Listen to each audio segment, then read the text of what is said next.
नमस्कार दोस्तों, स्वागत है आप सभी का अर्पिता शर्मा क्लासेस में। और ये है हमारा last clap marathon on Indian polity for UPSC CSC.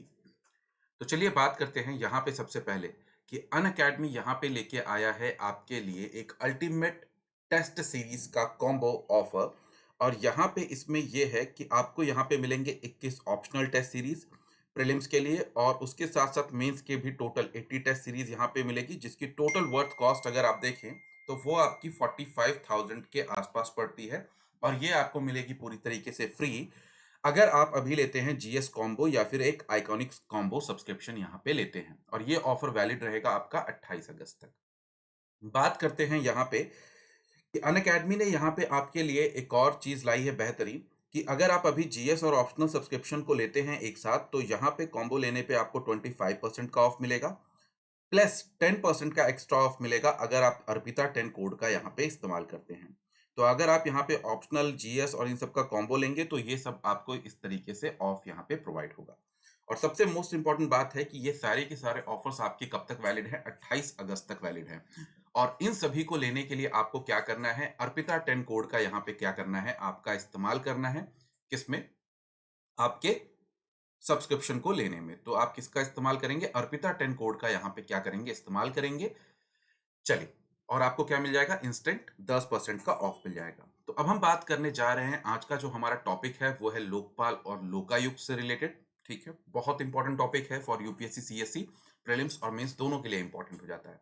तो चलिए शुरुआत करते हैं। यहाँ पे सबसे पहले हम देखते हैं थोड़ा ग्लोबल सिनेरियो कि ये जो लोकपाल सिस्टम है ये किस तरीके से आया। ठीक है, तो सबसे पहले बात करते हैं कि डेमोक्रेसी की सक्सेस तभी हम देख सकते हैं जब वहां पे जो सिटीजन है उनके जो ग्रीवांसेस हैं उनको एड्रेस किया जाए और साथ में री एड्रेस किया जाए, मतलब उसे सुना जाए और साथ में खत्म भी किया जाए। तो दोनों चीजें होना जरूरी है। और इसके लिए कुछ सिस्टम है वर्ल्ड में, जैसे ऑम्बड्समैन सिस्टम है, ठीक है, एडमिनिस्ट्रेटिव कोर्ट का सिस्टम है, और प्रोक्योरेटर का सिस्टम यहाँ पे अवेलेबल है। अब बात करते हैं यहाँ पे कि अर्लीस्ट फॉर्म जो डेमोक्रेसीज की हैं, जैसे स्कैंडिनेवियन इंस्टीट्यूशन, उन्होंने यहाँ पे ओम्बड्समैन यहाँ पे सबसे पहले अपने देश में स्टार्ट किया। डोनाल्ड सी रोवाट जो हैं, उन्होंने यहाँ पे कहा कि ये जो इंस्टीट्यूशन होगा ये किससे डील करेगा? ये डील करेगा कोई भी अनफेयर एडमिनिस्ट्रेटिव एक्शंस जो लिए जाते हैं। ठीक है, सबसे पहले इसे स्वीडन में 1809 में स्टार्ट किया गया था। ये एक स्वीडिश वर्ड है जिसका मतलब होता है a person who act as a representative और spoke person for another person, मतलब वो किसी और के लिए यहाँ पे क्या कर रहा होता है, अपना पक्ष रख रहा होता है। इन्होंने यहाँ पे डोनाल्ड सी रॉट ने यहाँ पे इसे कहा कि an officer appointed by legislature to handle complaint against the administrative and judicial actions. ठीक है, तो यहाँ पे स्वीडिश ओम्बड्समैन जो हैं वो सिटीजन ग्रीवांसेस को यहाँ पे देखते हैं किन किन मैटर्स पे। ठीक है, अगर किसी तरीके का एडमिनिस्ट्रेटिव डिस्क्रिशन यहाँ पे इस्तेमाल होता है, मिसयूज होता है पावर का, माल एडमिनिस्ट्रेशन किया जाता है किसी भी तरीके से अपनी पावर का, एडमिनिस्ट्रेटिव करप्शंस को देखते हैं, नेपोटिज्म को देखते हैं, और डिसकोर्टेसी यानी किसी भी तरीके का मिसबिहेव किया जाता है, अब्यूसिव लैंग्वेज का यूज किया जाता है सिटीजन के साथ, जो हम यहाँ पे इंडिया में काफी ज्यादा देखते हैं। आगे बात करते हैं, स्वीडिश ओम्बड्समैन जो है इसे पार्लियामेंट अपॉइंट करती है 4 साल के लिए। पार्लियामेंट ही रिमूव कर सकती है अगर उसके ऊपर से कॉन्फिडेंस हट जाता है। ये एक एनुअल रिपोर्ट जारी करता है, ठीक है, मतलब देता है किसको? पार्लियामेंट को। ठीक है, इसीलिए इसे पार्लियामेंट्री ओम्बड्समैन कहा जाता है। ठीक है, एक इंडिपेंडेंट बॉडी होती है पार्लियामेंट से ये, ठीक है, और एग्जीक्यूटिव जुडिशरी से, तो इसे कॉन्स्टिट्यूशनल अथॉरिटी प्राप्त होती है यहाँ पे स्वीडिश ओम्बड्समैन को। ठीक है, और ये वॉच का काम करता है, मतलब सभी के ऊपर देखता है, जितने भी पब्लिक ऑफिशियल हैं, चाहे सिविल, जुडिशरी, मिलिट्री, सभी के ऊपर यहाँ पे ये निगरानी रखता है करप्शन और बाकी सब चीजों से। ठीक है, बात यहाँ पे करते हैं आगे बढ़ते हुए कि अगर हम स्वीडिश इंस्टीट्यूशन की बात करें ओम्बड्समैन की, तो यहाँ पे क्या क्या देखने को मिलेगा? इंडिपेंडेंस ऑफ एक्शन है फ्रॉम एग्जीक्यूटिव, इम्पार्शियल और ऑब्जेक्टिव है इन्वेस्टिगेशन ऑफ कंप्लेन में, सुओ मोटो पावर है इसके पास, अनइंटरप्टेड के एक्सेस है सभी फील्ड ऑफ एडमिनिस्ट्रेशन की, राइट टू रिपोर्ट है पार्लियामेंट को रिपोर्ट कर सकता है, और पब्लिसिटी भी इसे प्रॉपर तरीके से प्रोवाइड की जाती है। ठीक है, और direct simple information informal cheap और स्पीडी मेथड है कंप्लेन को हैंडल करने के लिए। इसके बाद दूसरी कंट्रीज ने भी यहाँ पे ये सिस्टम इस्तेमाल किया, जैसे फिनलैंड 1919, डेनमार्क 1955 और नॉर्वे 1962 में। न्यूजीलैंड ने यहाँ पे अपने यहाँ नया सिस्टम डाला, पहली कॉमनवेल्थ कंट्री थी जिसने ओम्बड्समैन सिस्टम स्टार्ट किया एक नए फॉर्म में, जिसका नाम है parliamentary commission for investigation in 1962। United kingdom ने भी यही पार्लियामेंट्री कमीशन फॉर एडमिनिस्ट्रेशन 1967 में स्टार्ट किया, और उसके बाद बहुत सारी कंट्रीज इसे अपनी अपनी कंट्रीज में डालती गई। इंडिया में यहाँ पे हम लोग लोकपाल और लोकायुक्त इन्हें कहते हैं, और यहाँ पे डोनाल्ड सी रोआट ने इसे कहा है bulwark of democratic government against tyranny of officialdom. ठीक है, तो ऑफिशियल्स के खिलाफ ये काम करते हैं अगर वो किसी भी तरीके का गलत काम करते हैं। फ्रेंच सिस्टम जो है उसने एडमिनिस्ट्रेटिव कोर्ट्स का सिस्टम इस्तेमाल किया। ठीक है, सेम ये सिस्टम बेल्जियम, ग्रीस और टर्की ने भी इस्तेमाल किया। ठीक है, और यूएसएसआर जो है उसके साथ साथ China, Poland, Hungary, Czechoslovakia, Romania, इन सब ने भी अपना एक नया इंस्टीट्यूशन यहाँ पे डेवलप किया जिसे प्रोक्योरेटर सिस्टम कहा जाता है। ठीक है, और रशिया में तो ये अभी तक है जो 7 ईयर के लिए जिसका टर्म होता है। मेन हमारे लिए है इंडिया की पोजीशन। ठीक है, तो हमें जानना है मेन इंडिया की पोजीशन। तो यहाँ पे ये करप्शन और बाकी सिटीजन ग्रीवांसेस को देखते हैं, और इसके लिए बहुत सारे एक्ट पहले से बनाए गए थे। ठीक है, तो सिटीजन ग्रीवांसेस और करप्शन को देखने के लिए ये नंबर ऑफ केसेस हैं, बस कुछ आपके सामने बहुत सारे केसेस ऐसे आए। ठीक है, बट आगे चल के आया लोकपाल। तो एडमिनिस्ट्रेटिव रिफॉर्म कमीशन ने 1966-70 वाले ने यहाँ पे लोकपाल और लोकायुक्त की बात की कि इसे लाया जाए। ठीक है, तो सेम कैसा जैसा स्कैंडिनेवियन कंट्रीज में होता है, पार्लियामेंट्री कमिश्नर्स होते हैं न्यूजीलैंड में, वैसा कुछ सिस्टम लाया जाए। ठीक है, लोकपाल को सेंट्रल लेवल पे रखा जाए। लोकपाल जो होगा वो मिनिस्टर और सेक्रेटरीज को देखेगा सेंटर और स्टेट लेवल पे। लोकायुक्त यहाँ पे देखेगा दूसरे हायर ऑफिशियल्स। ये बात कही थी एडमिनिस्ट्रेटिव रिफॉर्म कमीशन ने। ठीक है, ध्यान रखिएगा। ठीक है, और ये जुडिशरी जो है एआरसी ने इसको इसके बाहर रखा, बट स्वीडिश में क्या है, ये जुडिशरी जो होती है इसके अंडर होती है। और साथ में एआरसी ने कहा कि इसे अपॉइंट किया जाए प्रेसिडेंट के द्वारा, कंसलेशन किसके साथ साथ, ये इंपॉर्टेंट है, chief justice of India, speaker of Lok Sabha and chairman of Rajya Sabha. ठीक है, ये उसकी रिकमेंडेशन थी।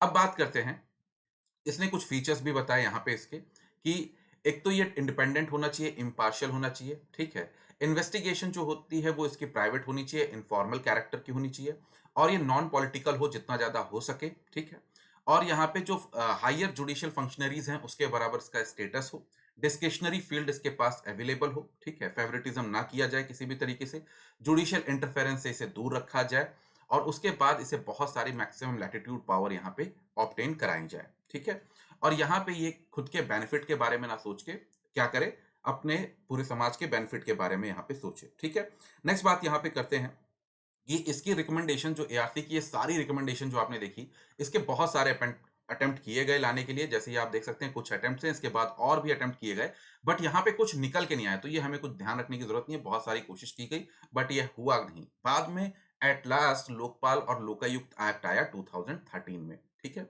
अब इसने क्या कहा, लोकपाल होगा सेंटर पे, लोकायुक्त होगा स्टेट पे। ठीक है, यूनिफॉर्म विजिलेंस और एंटी करप्शन का काम करेगा, और यहाँ पे इसकी जुरिस्डिक्शन के अंदर लोकपाल के prime minister, minister, member of parliament, group A B C D के सारे ऑफिशियल्स यहाँ पे आएंगे सेंट्रल गवर्नमेंट के। ठीक है, एक चेयरपर्सन होगा, मैक्सिमम 8 मेंबर होंगे, और जिसमें 50 मेंबर जो होंगे वो जुडिशियल मेंबर होंगे। 50% मेंबर जो होंगे वो एससी एसटी और ओबीसी माइनॉरिटीज और वुमेन से होंगे। ध्यान रखिएगा, पहला एआरसी की रिकमेंडेशन थी, ये बाद में एक्ट आया, तो दोनों में चेंजेस बहुत हैं, ध्यान रखिएगा ये चीज। ठीक है, मेन हमारे लिए ये इंपॉर्टेंट है। ठीक है, तो यहाँ पे अब हम आगे बात करते हैं कि इसका सिलेक्शन कैसे होगा। तो एक सिलेक्शन कमेटी जो होगी वो पूरी इसके सिलेक्शन का काम करेगी। प्राइम मिनिस्टर होंगे, स्पीकर ऑफ लोकसभा होंगे, लीडर ऑफ अपोजिशन लोकसभा होंगे, चीफ जस्टिस ऑफ इंडिया होंगे, और सिटिंग जज ऑफ सुप्रीम कोर्ट होगा। ठीक है, और nominated by chief justice of India. एक एमिनेंट जूरिस्ट होगा nominated by president of India, और on the basis of recommendation of first 4 members of the selection committee. तो ये आपको ध्यान रखना है कि ये कमेटी मेन इसके लिए रहेगी। ठीक है, for selection of the chairperson and the member of Lokpal. ठीक है, तो ये सिलेक्शन कमेटी जो है इसमें कौन कौन है ये बहुत अच्छे से ध्यान रखना है प्रीलिम्स के पॉइंट ऑफ व्यू से। नेक्स्ट एक सर्च कमेटी भी होगी जिसमें 50% मेंबर जो होंगे वो एससी एसटी ओबीसी माइनॉरिटी और वुमेन कैटेगरी से होंगे। ठीक है, प्राइम मिनिस्टर को प्रीव्यू में रखा गया है लोकपाल के। ठीक है, ध्यान रखिएगा, और लोकपाल की जो जुरिस्डिक्शन है वो group A B C D सभी ऑफिशियल्स के ऊपर होगी। ठीक है, चलिए, तो सुपरिटेंडेंस डायरेक्शन और बाकी सब जो भी है इन्वेस्टिगेशन एजेंसीज जो हैं वो भी यहाँ पे क्या करेंगी, इसके साथ यहाँ पे काम कर सकती हैं। ठीक है, चलिए नेक्स्ट बात करते हैं यहाँ पे ड्रॉबैक क्या है। सबसे मेन इंपॉर्टेंट बात ड्रॉबैक। देखिए, जब भी क्वेश्चन बनेगा तो ड्रॉबैक्स को ही पॉइंट वहां पे देके आपको कंफ्यूज किया जाएगा। तो सबसे पहली बात ये बहुत इंपॉर्टेंट है, सुओ मोटो पावर इसके पास नहीं है। सबसे मेन इंपॉर्टेंट बात, सुओ मोटो पावर नहीं है यहाँ पे। कंप्लेन पे ज्यादा ध्यान है, सब्सटेंस पे कम ध्यान है। हैवी पनिशमेंट है, फॉल्स, और अगर गलत तरीके की कंप्लेन फाइल की गई लोकपाल के पास, एनोनिमस कंप्लेन नहीं लेता है। ये सारे पॉइंट आपको ध्यान रखिएगा, प्रीलिम्स में क्वेश्चन यहीं से बना के देंगे वो आपको। यही में से कोई एक ऑप्शन आपको होगा जो आपका एलिमिनेशन मेथड में आपका काम आएगा। लीगल असिस्टेंस जो है पब्लिक सर्वेंट को यहाँ पे प्रोवाइड कराई जाएगी। लिमिटेशन जो रखी गई है केवल 7 साल रखी गई है कंप्लेन फाइल करने के लिए, बहुत इंपॉर्टेंट है, 7 ईयर ध्यान रखिएगा, ठीक है। नेक्स्ट, और यहाँ पे जो पीएम के ऊपर जो कंप्लेन है वो ट्रांसपेरेंट नहीं है, उसकी प्रोसीजर किस तरीके से डील होगी। लोकायुक्त कहाँ होंगे? स्टेट में होंगे, ठीक है, जैसे लोकपाल वहां पे वैसे लोकायुक्त यहाँ पे कहाँ पे होंगे? स्टेट में होंगे। तो ये पहले से भी अवेलेबल थे, ठीक है। महाराष्ट्र में 1971 में था, वो अलग बात है। उड़ीसा ने एक्ट सबसे पहले पास किया था, बट उसके यहाँ 1983 में आया, और आज के समय में काफी स्टेट्स में है। बट यहाँ पे प्रॉब्लम क्या है कि स्ट्रक्चरल वेरिएशन है बहुत ज्यादा। कहीं पे लोकपाल, लोकायुक्त और उप लोकायुक्त दोनों हैं, कहीं पे केवल लोकायुक्त है। किस स्टेट में है ये जानने की कोई जरूरत नहीं है, नहीं पूछने वाला यूपीएससी, ठीक है। हाँ, बट मेंस में आप आंसर राइटिंग में इसका इस्तेमाल कर सकते हैं। नेक्स्ट बात करते हैं यहाँ पे, प्रीलिम्स में सच नहीं डिफरेंशिएट पूछेगा किस स्टेट में किस स्टेट में नहीं है, ठीक है। तो यहाँ पे बात करते हैं कि किसी किसी जगह पे कुछ स्टेट ने, जैसे पंजाब उड़ीसा ने डेजिग्नेटेड ऑफिशियल्स रखे हैं लोकपाल, ठीक है, जो सजेस्ट ही नहीं किया था एआरसी ने। नेक्स्ट बात करते हैं अपॉइंटमेंट से। तो लोकपाल और लोकायुक्त की अपॉइंटमेंट जो होती है गवर्नर की होती है, किसके कंसलेशन से? यहाँ पे chief justice of state high court और leader of opposition of state legislative assembly. तो वही बात यहाँ पे भी है, ठीक है। इनकी अपॉइंटमेंट किस तरीके से होती है कई स्टेट्स में। क्वालिफिकेशन की बात करें तो कहीं पे जुडिशियल क्वालिफिकेशन दी गई है, कहीं पे कोई स्पेसिफिक क्वालिफिकेशन ही नहीं दी गई है लोकायुक्त की कई राज्यों में, ठीक है। टेन्योर की बात करें तो कई स्टेट्स में ये फिक्स किया गया है, मैक्सिमम स्टेट्स में 5 साल की इनका टेन्योर होता है, 65 ईयर इनके मैक्सिमम एज यहाँ पे सेट की गई है। And they are not eligible for reappointment, second term के लिए अपॉइंटमेंट नहीं हो सकते। बात करते हैं जुरिस्डिक्शन, इसकी भी कोई यूनिफॉर्मिटी नहीं है, किसी किसी स्टेट में अलग है, कहीं पे चीफ मिनिस्टर इसमें इंक्लूडेड है, कहीं एक्सक्लूडेड है, कहाँ है क्या नहीं है इतना कोई फर्क नहीं पड़ता प्रीलिम्स के पॉइंट ऑफ व्यू से, बस आपको ये मेन पॉइंट जानना है, ठीक है। नेक्स्ट बात करते हैं, यहाँ पे क्या होता है, हायर ऑफिशियल तकरीबन हर स्टेट में जो है वो लोकायुक्त के अंडर आते ही आते हैं। महाराष्ट्र ने तो फॉर्मर मिनिस्टर्स को भी डाला है, ठीक है। नेक्स्ट उसके बाद बात करते हैं स्टेट लेजिस्लेचर जो होते हैं मेंबर, वो लोकायुक्त के, वो सब इसी के अंडर आते ही आते हैं मैक्सिमम तरीके से देखा जाए तो। लोकल बॉडीज को भी यहाँ पे भी ऐड किया गया है कुछ स्टेट्स में, ठीक है। नेक्स्ट बात करते हैं इन्वेस्टिगेशन की, ठीक है। तो यहाँ पे जो लोकायुक्त हैं ये इन्वेस्टिगेशन किसी कंप्लेन के द्वारा भी ले सकते हैं, ठीक है, और सुओ मोटो भी ले सकते हैं, ठीक है, अपने से भी ले सकते हैं, ठीक है। मोस्ट ऑफ द स्टेट में है, ध्यान रखिएगा हर स्टेट में नहीं, ठीक है। तो ये मोस्ट ऑफ द स्टेट ध्यान रखना है, ठीक है। फिर उसके बाद यहाँ पे कहीं पे क्या है, उन्हें क्या नहीं कर सकते, इन्वेस्टिगेशन को स्टार्ट नहीं कर सकते खुद से कई स्टेट्स में, जैसे उत्तर प्रदेश, हिमाचल प्रदेश और आसाम में। तो कुछ में कर सकते हैं, कुछ में नहीं कर सकते, कुछ में सुओ मोटो पावर है, किसी में नहीं है। अब स्कोप ऑफ केसेस की बात करते हैं, ठीक है। तो कहीं पे केवल ग्रीवांस देख रहे हैं, कहीं पे केवल एलिगेशन देख रहे हैं, ठीक है। तो कहीं पे दोनों चीजें देख रहे हैं, तो ये भी एक प्रॉब्लम है, ठीक है। तो यहाँ पे देखिए हिमाचल प्रदेश में यहाँ पे लोकायुक्त केवल इन्वेस्टिगेशन एलिगेशंस दे हैं और ग्रीवांसेस यहाँ पे नहीं देखते, माल एडमिनिस्ट्रेशन नहीं देखते, और कहीं पे दोनों चीजें देखते हैं। अदर फीचर्स की बात करें तो लोकायुक्त यहाँ पे एनुअली अपनी रिपोर्ट गवर्नर को देंगे, गवर्नर उसे स्टेट लेजिस्लेचर में सबमिट करेंगे, ठीक है। यहाँ पे बात करते हैं, हेल्प करते हैं स्टेट एजेंसीज को, स्टेट हेल्प लेते हैं किसकी, स्टेट एजेंसीज की, किसमें, इन्वेस्टिगेशन में। ये तो सिंपल सी बात है, खुद के पास तो ऐसा कुछ होता नहीं है। रेलेवेंट फाइल्स जो होती हैं उनकी डिमांड कर सकते हैं, ठीक है। ध्यान रखिएगा मोस्ट इंपॉर्टेंट बात, जो इनकी रिकमेंडेशन होती है वो एडवाइजरी होती है, वो बाइंडिंग नहीं होती है गवर्नमेंट में, ठीक है। तो ये सारे पॉइंट्स थे जो हमें लोकायुक्त से रिलेटेड, लोकपाल से रिलेटेड यहाँ पे बेसिक तौर पे ध्यान रखने थे for our prelims examination. Mains examination में ये काफी ज्यादा बड़ा हो जाता है, तो उसके लिए आपको इसे बहुत अच्छे से और ज्यादा डिटेल में चीजों को समझना होगा। तो आई होप आपको सेशन अच्छा लगा होगा, और अगर सेशन अच्छा लगा तो जरूर क्या करें, वीडियो को लाइक करें, शेयर करें, और चैनल को सब्सक्राइब करना जरूर करें। और सबसे मोस्ट इंपॉर्टेंट बात है कि अगर आप अनअकैडमी पे कोई भी सब्सक्रिप्शन ले रहे हैं तो अर्पिता 10 कोड का इस्तेमाल जरूर करें। So thank you, best of luck, take care, Jai Hind, जय भारत।